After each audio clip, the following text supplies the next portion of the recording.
po mga kaibigan, mga kamotoristang driver, dito po tayo ngayon sa Hates Place ng Atok Benguet. At ngayon ay nagbo-bonfire tayo. Katatapos lang ng history ng Hates Place na kinuwento ni Ate Susan, isa sa mga third generation ng Hates Place. Ngayon ay nasa 7 degrees ang lamig dito sa Atok Benguet.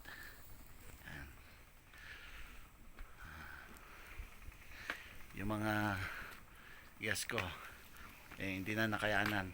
Ay, pumasok na? Opo. At ano po, nilamig na. Ako na lang po niyan. Uubusin ko na lang po. Ayan po si Ate Susan. Hindi ko na sinindihan sa likod. Para Sige, dito na yung nga po. pamilya na yun. Sige. Ay, kung Diba? tawagin ko kaya sila Opo, dito. pwede naman. Mas Dito na. maigi dito. Patayin ko na yung apoy sa likod. Opo, mas malakas po dito. Sayang. Yan.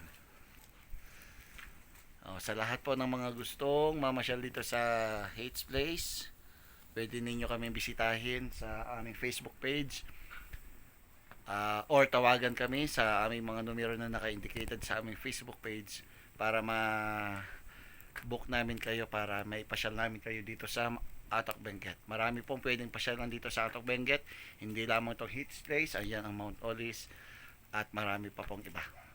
Salamat po at magandang gabi.